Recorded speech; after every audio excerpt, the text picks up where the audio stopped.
Bonjour à toutes et à tous et bienvenue dans ce nouveau chapitre de Culture Générale. Aujourd'hui, on s'attaque à un sujet vraiment au cœur de notre société, la place de l'animal dans l'industrie et dans notre consommation. C'est un thème, vous allez voir, qui est complexe, parfois dérangeant, mais absolument essentiel pour comprendre notre rapport au vivant. Allez, c'est parti. On commence directement avec cette image. Elle est saisissante, n'est-ce pas?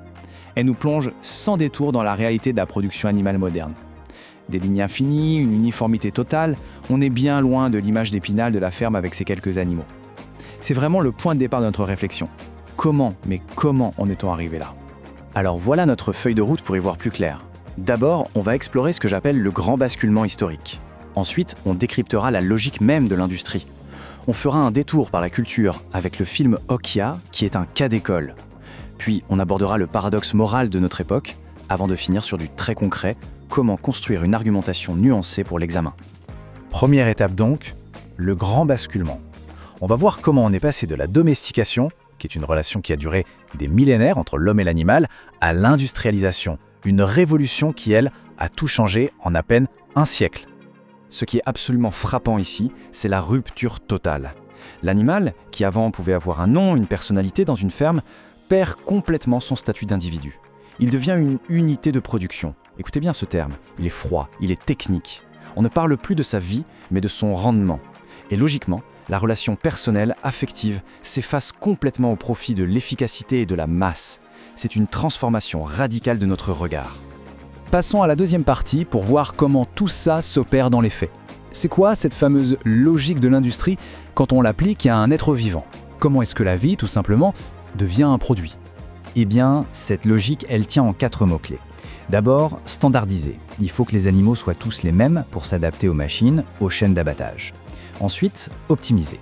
On modifie leur génétique, leur alimentation, pour qu'ils grossissent le plus vite possible. Puis, contrôler. Leur vie est régulée de la naissance à la mort, chaque paramètre est maîtrisé. Et enfin, bien sûr, rentabiliser. Chaque animal est un investissement qui doit rapporter. Le vivant est complètement assimilé à un objet de production. Et ça, c'est un point crucial, un excellent indice à analyser dans une copie. Le langage change. Les mots ne sont jamais innocents. On ne dit plus élevage, on dit filière. C'est un terme technique, déshumanisé. L'animal devient un produit.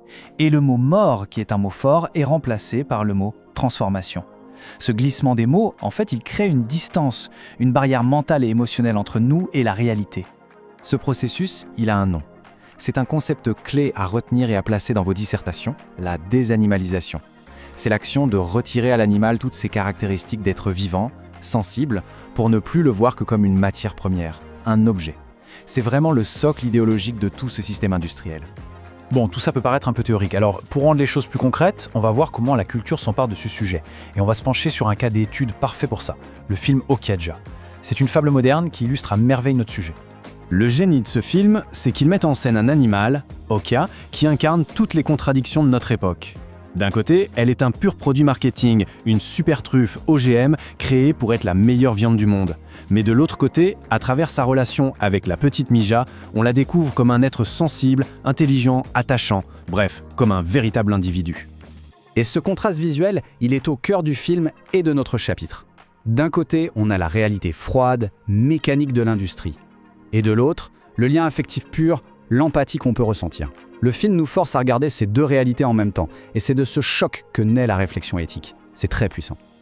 Ce qui est intéressant, c'est que le réalisateur, Bong Joon-ho, ne critique pas seulement l'industrie. Il pointe aussi l'hypocrisie du marketing, qui nous vend une belle histoire, la distance qu'on met entre nous, consommateurs, et la réalité de la production, et finalement notre responsabilité à tous. Le problème n'est pas seulement du côté du producteur, il est aussi du côté de notre regard de consommateur. On aborde maintenant la 4e partie, une section un peu plus philosophique, le paradoxe moral. On va explorer les grandes contradictions de notre temps. Comment est-ce qu'on arrive à concilier ce qu'on sait et ce qu'on fait? Cette phrase, elle résume parfaitement la situation. Pensez-y, grâce à la science, à l'éthologie, on n'a jamais eu autant de connaissances sur la sensibilité et l'intelligence des animaux. On sait qu'ils souffrent, qu'ils ressentent des émotions. Et pourtant, dans le même temps, la plupart d'entre nous n'a jamais été aussi éloignés physiquement des animaux d'élevage. On a une connaissance intellectuelle, mais on a perdu le lien concret. C'est ce décalage qui crée un véritable malaise. Aujourd'hui, on se retrouve dans une situation inédite. On a le pouvoir technique, on peut faire des choses incroyables sur le vivant. Mais ce pouvoir nous donne aussi un choix moral. On ne peut plus se cacher derrière le « on ne savait pas ». On sait, et donc on est responsable. On ne peut plus ignorer les conséquences de nos choix de production et de consommation. On arrive à la dernière partie la plus pratique pour préparer l'examen. Face à ce débat si complexe, comment on fait ? Comment on structure une pensée nuancée, que ce soit pour justifier certains aspects ou pour en dénoncer d'autres ? Voici une sorte de cartographie des arguments. D'un côté, pour justifier le système, on met en avant des arguments de poids. La nécessité de nourrir une humanité toujours plus nombreuse, l'accès à des protéines à bas coût pour tous et le progrès technique. De l'autre côté, les arguments pour la dénonciation sont tout aussi forts. La souffrance animale massive, notre déconnexion morale face à elle et l'impact écologique souvent désastreux de ce modèle. Et là, attention, un conseil absolument essentiel pour l'épreuve. Ce que le jury attend de vous, ce n'est pas une prise de position militante, un discours radical dans un sens ou dans l'autre, non. C'est votre capacité à montrer que vous avez compris la complexité du sujet, à mettre en tension ces différents arguments. La nuance, c'est vraiment la clé de la réussite ici.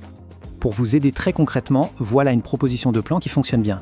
Première partie, on parle de l'exploitation historique qui était liée à la survie de l'humanité. Deuxième partie, on analyse comment l'industrialisation a tout changé en rompant le lien éthique. Et troisième partie, on ouvre sur la nouvelle responsabilité du consommateur à l'heure de l'information. C'est un plan qui vous permet de bien utiliser tous les éléments qu'on a vus. Et on termine sur cette question, qui pour moi résume tout l'enjeu moral du chapitre. Pendant des siècles, la question était « peut-on le faire ? Avons-nous la technique ?» Aujourd'hui, la technique nous a donné le « peut-on ». La vraie question, la question de notre époque, elle est éthique. Doit-on le faire ? Avons-nous le droit moral de faire tout ce que nous sommes capables de faire ? C'est une question ouverte qui nous interpelle tous. Merci beaucoup pour votre attention et bon courage pour vos révisions.